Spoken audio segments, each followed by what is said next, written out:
ಕರ್ನಾಟಕ ವಸ್ತು ಪ್ರದರ್ಶನ ಪ್ರಾಧಿಕಾರ, ಪ್ರವಾಸೋದ್ಯಮ ಇಲಾಖೆ, ಬೆಳಗಾವಿ ಜಿಲ್ಲಾಡಳಿತ ಹಾಗೆ ಜಿಲ್ಲಾ ಪಂಚಾಯಿತಿ ವತಿಯಿಂದ ಉತ್ತರ ಕರ್ನಾಟಕದಲ್ಲಿ ವಸ್ತು ಪ್ರದರ್ಶನ ಆಯೋಜನೆ ಮಾಡಲಾಗಿದೆ. ಇದೇ ತಿಂಗಳ 30ನೇ ತಾರೀಕಿಂದ 2026ರ ಜನವರಿ 11ರ ತನಕ ಅಂದರೆ ಸುಮಾರು 43 ದಿನಗಳ ಕಾಲ ಈ ವಸ್ತು ಪ್ರದರ್ಶನ ಎಕ್ಸಿಬಿಷನ್ ನಡೆಯುತ್ತೆ. ಈ ವಸ್ತು ಪ್ರದರ್ಶನದಲ್ಲಿ ಸರ್ಕಾರಿ ಮಳಿಗೆಗಳು, ವಾಣಿಜ್ಯ ಮಳಿಗೆಗಳು ಹಾಗೆ ತಿಂಡಿ ತಿನಿಸು ಮಳಿಗೆ, ಮಕ್ಕಳ ಆಟಿಕೆ ಹಾಗೆ ಪಾರ್ಕಿಂಗ್ ವ್ಯವಸ್ಥೆ ಮತ್ತು ಪ್ರತಿದಿನ ಸಾಂಸ್ಕೃತಿಕ ಕಾರ್ಯಕ್ರಮವನ್ನು ಕೂಡ ಆಯೋಜನೆ ಮಾಡಲಾಗಿದೆ.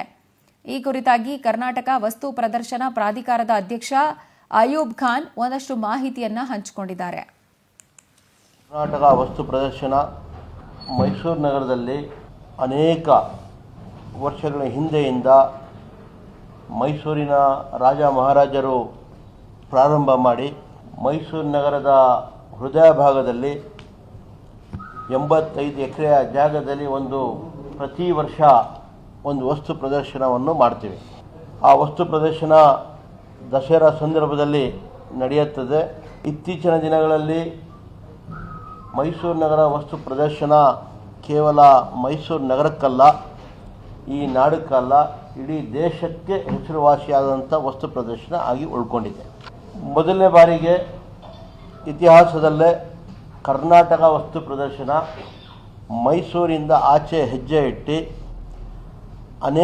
ಈ ರಾಜ್ಯದ ಅನೇಕ ಭಾಗಗಳಲ್ಲಿ, ಅನೇಕ ಜಿಲ್ಲೆಗಳಲ್ಲಿ ಮೈಸೂರು ನಗರ ಮಾದರಿಯ ವಸ್ತು ಪ್ರದರ್ಶನವನ್ನು ಮಾಡಬೇಕು ಅಂತ ನಾವು ಸನ್ಮಾನ್ಯ ಶ್ರೀ ಸಿದ್ದರಾಮಯ್ಯ ಸಾಹೇಬರಿಗೆ ಕೇಳಿಕೊಂಡಾಗ ಆಗ ಈ ನಾಡಿನ ಮುಖ್ಯಮಂತ್ರಿಗಳು ಅವರು ಕೂಡ ಮೈಸೂರು ನಗರ ವಸ್ತು ಪ್ರದರ್ಶನ 2 ಸತಿ ವೀಕ್ಷಿಸಿ ಇಂಥ ವಸ್ತು ಪ್ರದರ್ಶನಗಳು ರಾಜ್ಯದ ಅನೇಕ ಭಾಗಗಳಲ್ಲಿ, ಅನೇಕ ಜಿಲ್ಲೆಗಳಲ್ಲಿ ಆಗಬೇಕು. ಅದು ದಕ್ಷಿಣ ಕರ್ನಾಟಕ ಭಾಗದಲ್ಲಿ ಮೈಸೂರಲ್ಲಿ ನಡೀತಾ ಇದೆ. ಈ ನಾರ್ತ್ ಕರ್ನಾಟಕ